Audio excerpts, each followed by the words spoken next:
Saudações, leitores e seguidores do Instituto Liberal. Eu sou o Lucas Berlanza e este é mais um IL Flash, aquele momento da semana em que a gente elenca os 7 artigos que mais impactaram, que mais fizeram sucesso no nosso site oficial e nas nossas redes sociais.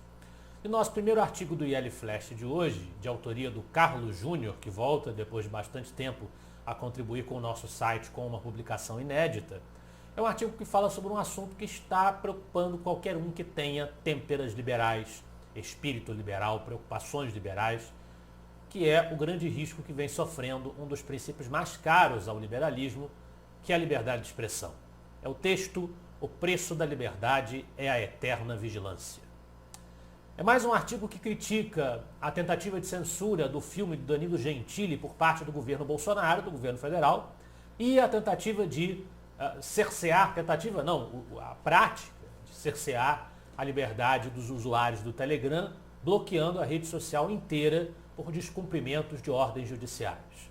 É mais um capítulo numa história longa de ações do STF que ameaçam a liberdade de expressão, a liberdade de pensamento, a liberdade de associação. E o governo federal não é menos autoritário, não deixa de ter também o seu pendor autoritário quando ele toma atitudes como essa de pretender cercear um filme com a suposta alegação de uma suposta pedofilia, uma suposta apologia à pedofilia que não existe, simplesmente não se sustenta, como bem diz o artigo, se a pessoa se dispuser a assistir a cena do filme de que se trata. Então, a liberdade de expressão está sendo atacada por todos os lados, é um momento delicado da nossa história, no Brasil, no mundo, onde há pessoas em número crescente cada vez mais que acham que a liberdade de expressão não é tão importante assim, que há certas sensibilidades que devem ser protegidas através do artifício da censura, e nós precisamos, como nunca, prestar atenção a esse problema. Da liberdade de expressão para a liberdade econômica. E para a questão econômica, nós temos um texto do João Luiz Mauad, As previsões sobre o futuro do mercado. Ele mostra que o dólar abriu abaixo de R$ 4,90, R$ 4,90, e isso é bom para rememorar algumas previsões recentes, diz o artigo, que falavam num dólar de até R$ 6,00 no final do ano passado. É um dia também para lembrar, e essa é a tese principal do texto dele, que isso que chamamos de mercado não é uma entidade, uma pessoa ou uma organização com a capacidade de fazer previsões, estabelecer precisamente os números tal como eles vão se materializar na prática. Essas previsões são normalmente feitas por alguns players do mercado, bem conectados, escolhidos a dedo pela mídia oficial, os famigerados especialistas. O mercado é um processo contínuo e multifacetado de interações cotidianas entre milhões ou bilhões de agentes econômicos. E por isso uma previsão muito precisa acerca do seu comportamento se torna patentemente inviável. De volta à liberdade de expressão, um texto da página Liberalismo Brazuca, Montesquieu e o Judiciário Brasileiro. O artigo relata que quando o Barão de Montesquieu, um clássico do liberalismo, dos estudos sociais, escreveu seu livro O do Espírito das Leis, em que ele discute as formas de governo e a divisão de poderes, ele não tinha imaginado o judiciário como um terceiro poder, como costumeiramente se faz, baseando-se na concepção do sistema representativo de John Locke. Ele tinha imaginado que o judiciário seria um instrumento de competência para julgar se as leis combinadas entre o legislativo e o executivo estavam de acordo com preceitos de leis maiores essas contidas nas constituições. Porém, no Brasil, as competências do judiciário muitas vezes ultrapassam seu ideário original. E alguns membros do legislativo, temerosos com seus inúmeros crimes estacionados na corte, são coniventes aos desmandos de togados. É mais uma vez, aí usando o exemplo do STF, mas isso também poderia incluir outras instâncias do Poder Judiciário brasileiro, as atitudes autoritárias desses poderes diante dos vácuos deixados pelos demais. Mais uma vez, chamando a atenção para um problema para o qual nós precisamos realmente atentar, com o qual nós precisamos ter muito cuidado enquanto liberais. Ainda dando sequência na ciranda, voltamos à economia, com o texto do Gabriel Salvati, Os inimigos do livre mercado no Brasil. ele vai relatar quais são os obstáculos para a efetivação de uma economia de livre mercado no nosso país. A lei, que é inchada, complexa, cheia de excessos e, portanto, cheia de regulações, cerceia a liberdade, a espontaneidade dos mercados, da iniciativa privada. A burocracia, que também emperra a dinâmica da atividade econômica no Brasil, em outros países, em outras sociedades de cultura patrimonialista, e a visão paternalista do Estado, a ideia de que o Estado deve me dar as coisas, o Estado deve me ajudar a conseguir as coisas, ela é muito, muito presente na sociedade brasileira, na cultura política brasileira. O que tem a ver com o nosso processo de formação, com as opções históricas que nós fizemos como sociedade. Então, esses problemas somados dificultam o livre mercado do Brasil. Nós precisamos atacá-los todos ao mesmo tempo.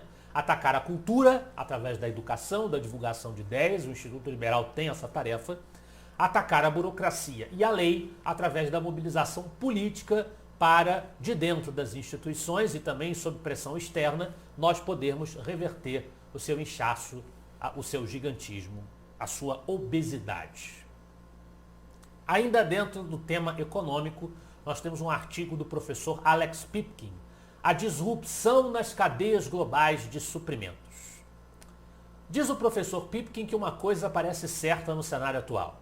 As empresas terão que planejar e implementar estratégias e ações efetivas de redução de exposição aos riscos globais, para que elas possam ser mais resilientes, mais resistentes e capazes de responder de forma mais rápida à demanda e às necessidades locais.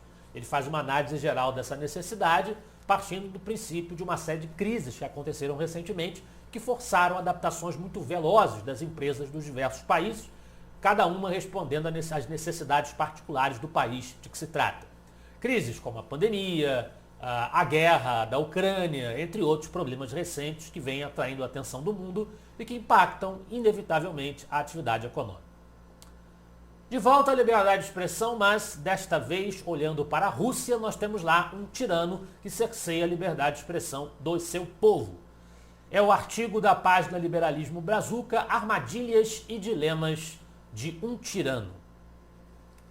O texto tenta traçar um diagnóstico do que está acontecendo na guerra entre Rússia e Ucrânia, que parece estar, as notícias no momento em que gravamos este vídeo dão conta de um avanço nas negociações entre os dois países. Espero que quando o vídeo for ao ar, essa situação tenha progredido positivamente. Mas o fato é que Vladimir Putin está cercado por um povo que não tem o direito de se manifestar, que vai preso por manifestar sua opinião. Um povo que vive antenado em uma mídia completamente controlada pelo governo russo, pela oligarquia russa. E todos os seus conselheiros, aqueles que estão no entorno direto do ditador da Rússia, não passam de papagaios de pirata. Quem é que vai questioná-lo na sua ambição, na sua ganância, na sua ânsia de dominação, de expansionismo? Portanto, o Putin vive cercado de um mundo falso. A Rússia é uma redoma. Só não é pior do que a Coreia do Norte, mas como disse recentemente uma youtuber russa conhecida no Brasil, a Olga do Brasil, né, a Rússia caminha a passos largos para ser uma Coreia do Norte. Então, já foi um regime totalitário, hoje ela caminha a passo largo para voltar a ser autoritária. A Rússia já vinha sendo desde a sua tentativa de experiência democrática, que fracassou com o Putin em 2000 chegando ao poder e ficando lá até hoje. 22 anos não é pouca coisa. Né? Vários governos brasileiros e americanos se passaram e Putin continua lá dominando a Rússia. Portanto, ele vive num mundo falso. Depois de um certo tempo, o mundo falso pode começar a parecer real até para o próprio Putin. E isso explica na concepção do texto que vitórias certas podem se transformar em derrotas ou grandes problemas para administrar se você estiver seduzido pelos enganos que você mesmo alimentou. E é como eles explicam os insucessos da Rússia, felizmente, na terrível invasão que promoveu a Ucrânia a uma vizinha, uma nação soberana vizinha. Contra todas essas ameaças à liberdade que foram mencionadas ao longo deste Yellow Flash, nós temos na liderança do nosso Yellow Flash de hoje uma síntese biográfica e bibliográfica de um grande pensador liberal, escrita pelo nosso caríssimo colunista e amigo Luan Sperandio. Ludwig von Mises, o Cavaleiro do Liberalismo. O texto relata a trajetória desse economista austríaco, que se tornou um dos grandes campeões do laissez-faire na metade do século XX, um dos grandes líderes da escola austríaca de economia e professor de outros grandes nomes, como Friedrich Hayek e Murray Rothbard, nomes divulgados pelo trabalho do nosso Instituto Liberal. Então é uma homenagem muito merecida ao grande Ludwig von Mises, um autor que ganhou o direito de ter o seu nome estampado até em manifestações de rua no Brasil nos últimos anos. Esse foi o nosso IL Flash de hoje. Eu espero que vocês gostem dos artigos e dos debates proporcionados pelo Instituto Liberal. Semana que vem estaremos de volta. Afinal de contas, para nós, você é a parte mais importante da sociedade. Até a próxima.